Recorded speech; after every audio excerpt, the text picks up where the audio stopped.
Ukraine के कुछ लोग आके पाकिस्तानी सैनिकों को प्रशिक्षण दे रहे थे कि टैक्टिकली ड्रोन वॉरफेयर कैसे किया जाए। तो तुर्किश ड्रोन्स, यूक्रेनियन इंस्ट्रक्शन और पाकिस्तानी सैनिक, इसका समागम हो चुका है।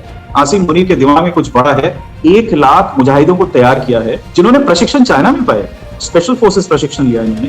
वो लोग क्या तबाही मचा सकते हैं, क्या बर्बादी कर सकते हैं, कितनी उंगल कर सकते हैं, उसका एक प्रश्न अवश्य बन जाता है। देखिए, 5 आतंकवादी आते हैं तो हमको 500 स्पेशल फोर्सेस डिप्लॉय करना पड़ता है। आसिम मुनीर का अपना वर्चस्व बढ़ाना, अपने पावर्स इस हद तक बढ़ा देना कि वो एक ऑलमोस्ट नेपोलियन जैसा कैरेक्टर बन के उभरा है।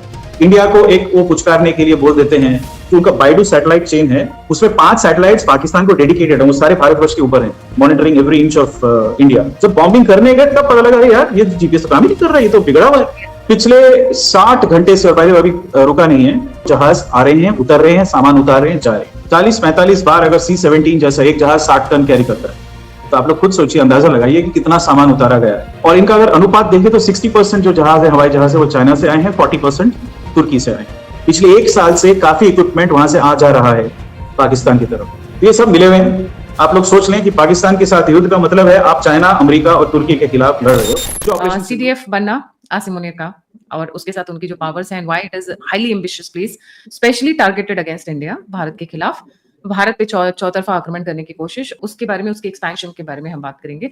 बहुत सारी चीजें चल रही हैं पिछले 2 दिनों से and I been getting trying to get hold of you. जी, ओवर टू यू।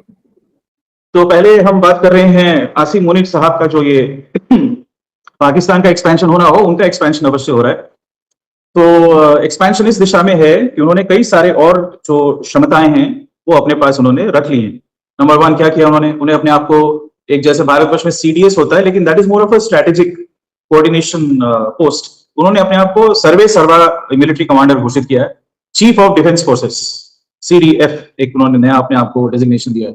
इसमें गंभीर मुद्दा यह है कि इससे पहले पिछले हफ्ते उन्होंने जो न्यूक्लियर कमांड जो है वो सिविलियन ओवरसाइट से एकदम निकाल के पूरी तरह से पाकिस्तान के आर्मी के पास, एयरफोर्स नेवी नहीं, यद्यपि एयरफोर्स डिलीवरी मैकेनिज्म है उनका एक, अपने पास रख लिया है। तो वो जो न्यूक्लियर, उनका जो एक न्यूक्लियर स्ट्रेटेजिक कमांड है वो अपने पास रख लिया है। और एक ऑलमोस्ट रिटायर्ड जनरल है वो, उसका नाम मुझे अभी याद नहीं आ रहा है, तो उसको उसने उसका कमांडर बनाया है, स्ट्रेटेजिक फोर्सेस कमांड, जो उसको डायरेक्टली रिपोर्ट करेगा। तो पावर उसके पास है, और चूंकि वो हर चीज कर नहीं सकता, मतलब इकट्ठे वो टैंक भी चलाएगा, तोप भी चलाएगा, स्पेशल फोर्सेस भी चलाएगा और ये नेवी भी देखेगा, तो वो हो नहीं सकता ना। तो हर एक के अलग अलग कमांडर्स हैं, तो एक कमांडर उसने नियुक्त किया है।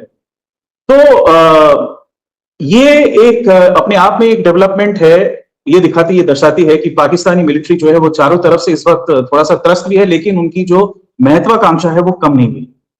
हम थोड़ा सा नजर डालते हैं कि पिछले में बहुत कुछ सिग्निफिकेंट चीजें हुई हैं, उसमें मैं 3 घटनाओं को यहाँ पे उद्धृत करूंगा और उसके बाद मैं इनको जोड़ के आपको बताऊंगा कि इसका मतलब क्या है। आज हम समाधान नहीं देंगे, हम सवाल करेंगे।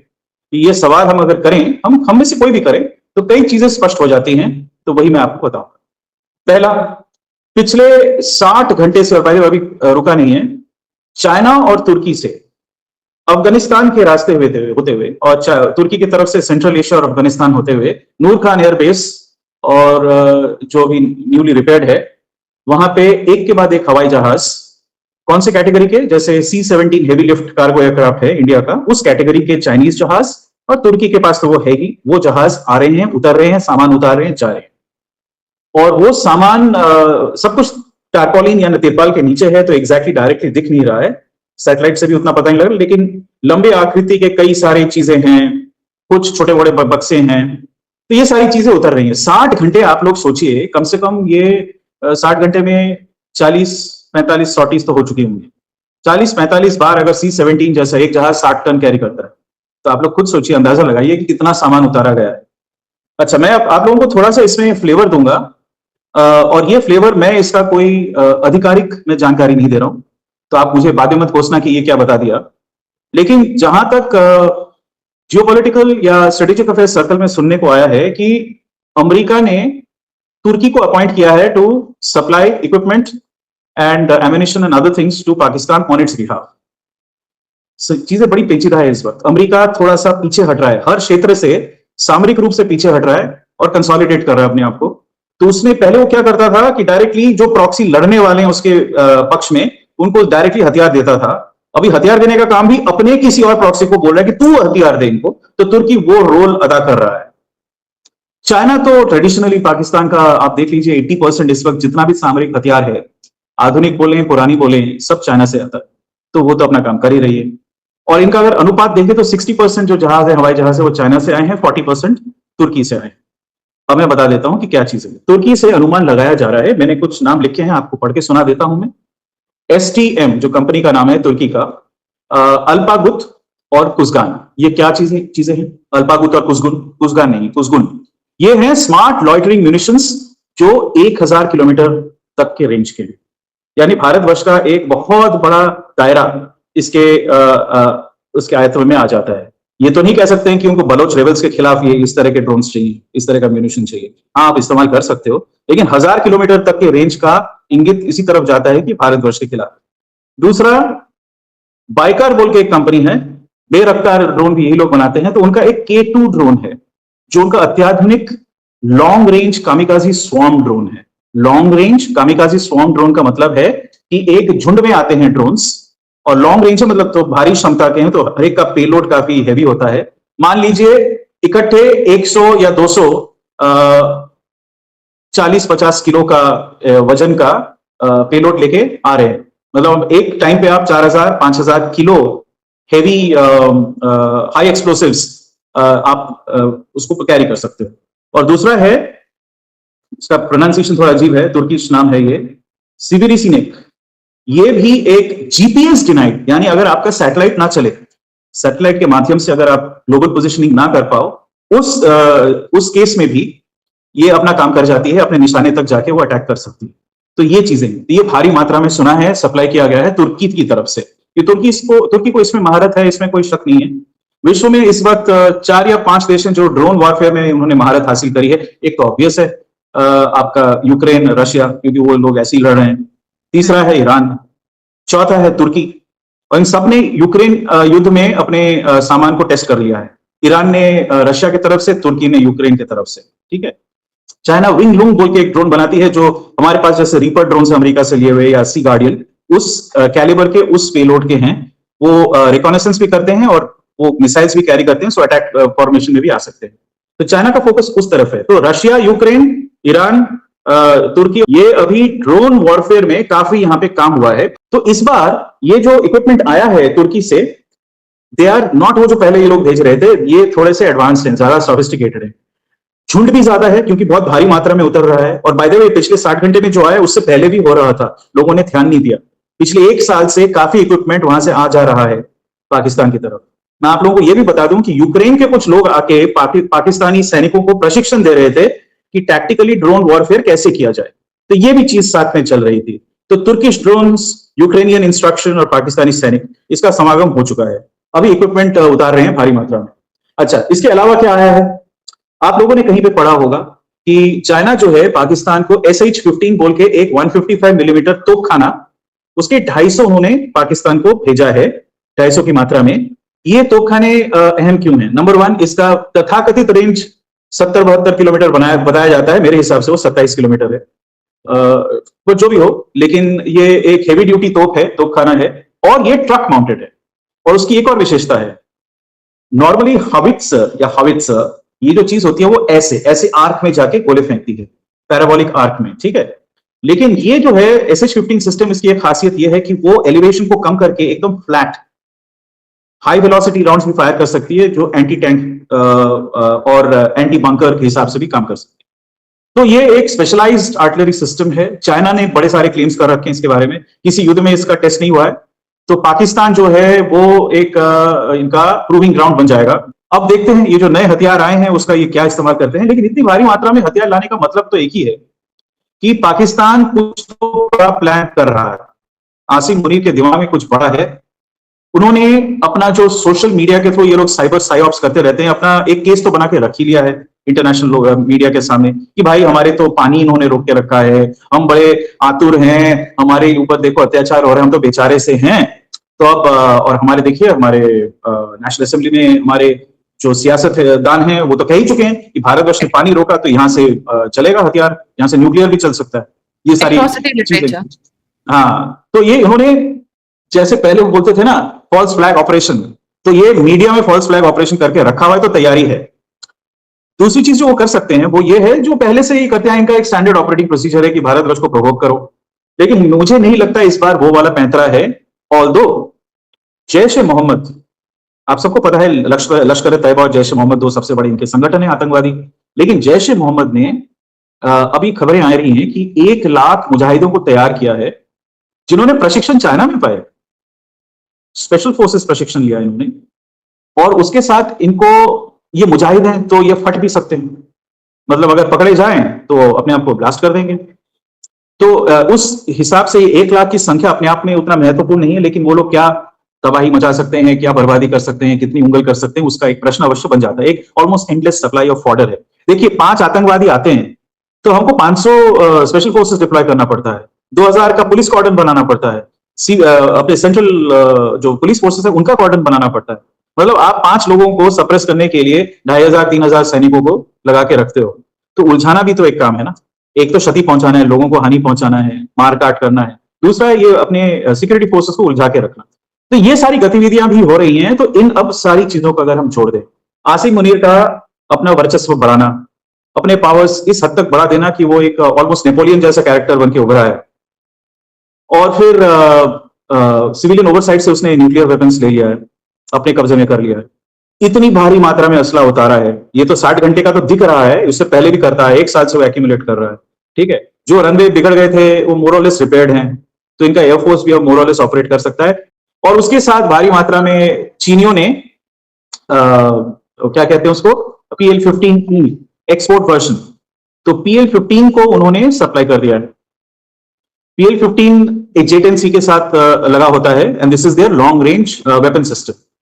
तो अभी चाइना के पास एक बहुत ही एडवांस्ड 500 किलोमीटर रेडियस का, ठीक है, 500 किलोमीटर रेडियस का एक रेडार सिस्टम है, JY-27A।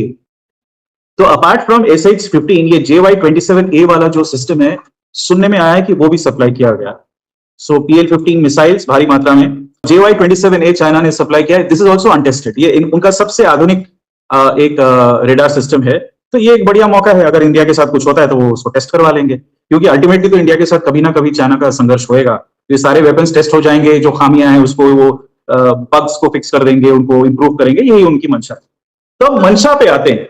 अब मैं इसको जोड़ूंगा, सर्जियो गोर साहब जो है हमारे भारतवर्ष में अमेरिका के जो राष्ट्रदूत है, भारतवर्ष में अमेरिका के राष्ट्रदूत होने के साथ साथ सर्जियो गोर, तो मैं भी चाइना और यूएस की जो मंशाएं हैं उनको जोड़ के इस चीज को एक सवाल, 2-3 सवाल मैं आप लोगों के लिए छोड़ूंगा।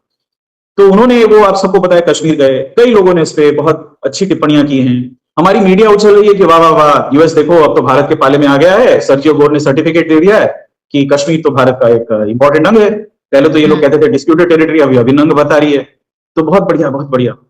मैं आप लोगों को ये बताता हूं कि America is a power in decline. वो अपने फाइनेंशियल मसल को और ट्रेड मसल को इसीलिए वो उसको उछाल रहा है, वो लोगों को फटकार रहा है, क्योंकि उसके पास जो मिलिट्री चाबुक थी उसकी क्षमता तो सबको दिख गई, उसके लिमिटेशंस, उसकी सीमितता ईरान ने सबको दिखा दिया है। तो अभी अमेरिका क्या कर रही है, वो उन चीजों पर निर्भर कर रही है, और उसके जो प्रॉक्सीज हैं, सामंत देश हैं, जो जिनको गरीबी रखा गया है, उस पर वही तंत्र चलते हैं। कोई भी उन्नति करना चाहे तो उसको उछाल के वो तंत्र लेके आते हैं जो अमेरिका के पाले में है। तो इन सबको यूज करके जो इसका एजेंडा है कि पूरे विश्व को डिस्टेबलाइज करके रखो, उसमें वॉलेटिलिटी फैला के रखो, ताकि अमेरिका का वर्चस्व बना रहे रिलेटिवली, ठीक है, वही चीजें चला रही है। तो सर्जियो गोर का जो ये स्टेटमेंट है, क्या ये वाकई एक मतलब इतना इंपॉर्टेंट स्टेटमेंट है? हमने तो स्टैंड ले रखा है सभी सरकारों ने कि भाई इसका अमेरिका के साथ किसी भी तीसरे देश का इसके साथ कोई संबंध नहीं है। अगर कुछ डिस्प्यूट भी है वो बायलैटरल है, इंडिया और पाकिस्तान के बीच में। तो सर्जियो गोर का ये कहना, इसके 2 सिनेरियोज बनते हैं, आप ही लोग सोचिए। क्या ऐसा नहीं है कि ये वही यूएस का विड्रॉल और तुर्की जैसे देशों को, पाकिस्तान को कंट्रोल करने में, चलाने में, उसको लगा देना, चाइना को जो करना है करने दो, इंडिया अगर अस्त व्यस्त होती है, वैसे भी ठंडा युद्ध चल रहा है अमेरिका के साथ, वो करने दो, हम लोग हट जाते हैं, इंडिया को एक वो पुचकारने के लिए बोल देते हैं। हमारे लोग बड़े इमोशनल होते हैं ना, हम लोग वो पुचकारने के लिए बोलते थे कश्मीर तो तुम्हारा बड़ा ही इंपॉर्टेंट एक अंग है। इससे क्या होता है, ये वर्ड सैलेड ना। तो ये कहने में क्या जाता है अमेरिका को, एक पैसा, नया पैसा खर्चा नहीं होता है, इट मीन्स नथिंग। आप लोगों को ये हमेशा याद रखना चाहिए। मैं कोई वो ज्ञान नहीं दे रहा हूं, खुद ही सोचिए ना, इंटरनेशनल अफेयर्स में वर्ड्स का कोई मीनिंग नहीं होता। ट्रीटीज भी तो फाड़ के फेंक देते हैं लोग। जो अभी ईरान के साथ ट्रीटी करी थी ओबामा ने, ट्रंप ने आके फाड़ दी।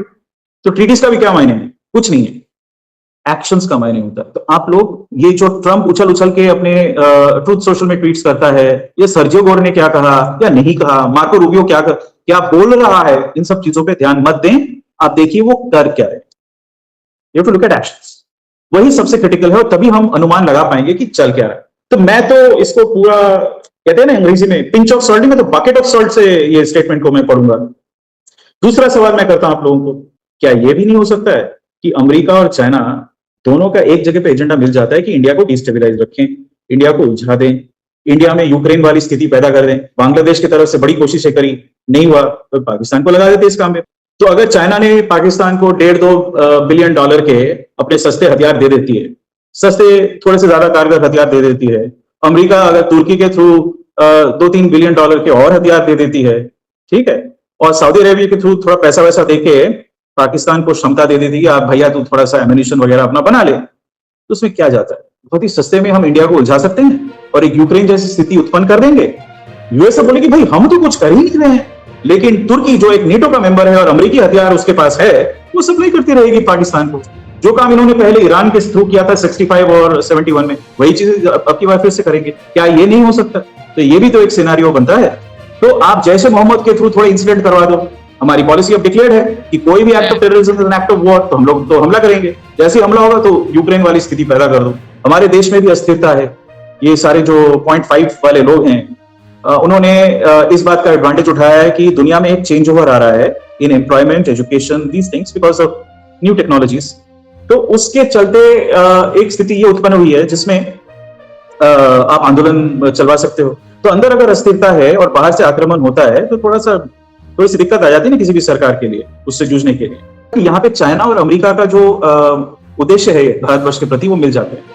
तो America will allow China to supply certain things to Pakistan. अच्छा एक चीज कहना भूल गया, जो उनका बाइडू सैटेलाइट चेन है वो एक डुअल पर्पस है, वो मिलिट्री कम वो है। उसमें 5 सैटेलाइट्स पाकिस्तान को डेडिकेटेड है, वो सारे भारतवर्ष के ऊपर हैं in low earth orbit, monitoring every inch of India, ठीक है। और हमारे जो सैटेलाइट्स का कॉन्स्टलेशन हम लोगों का अब तक ऑपरेशनल हो जाना चाहिए था, अब 27 से पहले तो होगा नहीं, वो सबोटाज कर दिए गए थे। 2 सैटेलाइट्स तो गए ना, और 2 उनमें से जो है उनका लाइफ जो एक स्वाभाविक लाइफ होता है वो खत्म हो चुका है। तो हमारा नाविक जो है इस वक्त थोड़ा सा कॉम्प्रोमाइज है। एक चीज हमने कारगिल में सीखा कि अमेरिकियों पे हम भरोसा नहीं कर सकते। उन्होंने जीपीएस को थोड़ा सा आउट ऑफ फेस रखा था, so all of bombs were going ashtray. सफेद सागर में देखा भी होगा, वो एकदम सत्य घटना है। हाँ, वो एकदम सत्य घटना है कि वो जब बॉम्बिंग करने गए तब पता लगा यार ये जीपीएस तो काम ही नहीं कर रहा है, ये तो बिगड़ा हुआ है। So that to readjust there sites and targeting system. तो तब हमें पता लगा कि अमेरिका पे हम भरोसा नहीं कर सकते और अमेरिका ही हमें जीपीएस का सिस्टम का सपोर्ट देती थी। ये by the way is also the reason कि हमारे मिलिट्री के अंदर एक बहुत बड़ा रेजिस्टेंस है कि हम F-35 नहीं लेंगे। जीपीएस ही वो यूज करने नहीं देते, F-35 जहां पे हर एक मिशन का आपको उसका जो सारा की स्ट्रोक तक everything is uploaded into an American server, so they know exactly what you are doing. और वो आप हर एक बार एक नया कोड आता है and you have to insert that code before you fly. तो अमेरिकी चीज तो हम लेंगे नहीं, तो वो तो खत्म हो चुका है। इसलिए उन्होंने हमारे तेजस के जो इंजन है उसका सबोटाज कर दिया पूरे प्रोग्राम का। China and America are working in tandem when it comes to Pakistan. They are definitely working in tandem. ये टैसिट है, वो डायरेक्टली इकट्ठे कोई कोऑर्डिनेशन नहीं करते, पर अमेरिका को पता है चाइना क्या कर रही है, वो उसको रोकना नहीं चाहती है। चाइना को पता है अमेरिका क्या कर रही है तुर्की के थ्रू, उसको भी वो नहीं रोक रही है। तो ये सब मिले हुए हैं। आप लोग सोच लें कि पाकिस्तान के साथ युद्ध का मतलब है आप चाइना, अमेरिका और तुर्की के खिलाफ लड़ रहे हो, जो ऑपरेशन सिंदूर में भी हमें साफ दिखाई दे रहा था। अब तो मतलब उसमें कोई शक की भी गुंजाइश नहीं है। मुझे अभी भी बहुत बड़ा कोई संकट होता हुआ नजर नहीं आ रहा है। हाँ, अगर हम युद्ध से बचें और फिर चुपचाप बैठ जाएं, फिर कुछ खास कर नहीं सकते, तो पर वो कोशिश अवश्य करेंगे। मुझे कुछ तो एक घटना होता हुआ नजर आ रहा है, क्योंकि हर बार युद्ध से पहले ये आपको ये नजर आएगा, जो देश अपने सामान नहीं बनाती है वो विदेश से सामान लाती है। तो अगर भारी मात्रा में सामान उतर रहा है तो वो कंबल और मेडिसिन तो नहीं ला रहे ना तो रेड क्रॉस का सामान तो डेफिनेटली नहीं आ रहा है। तो ऑब्वियसली मैंने जो बताया मोस्ट प्रॉब्ली यही नजर आ रहा है, इसी टाइप के जो युद्धास्त्र हैं वो पाकिस्तान को सप्लाई किए गए हैं।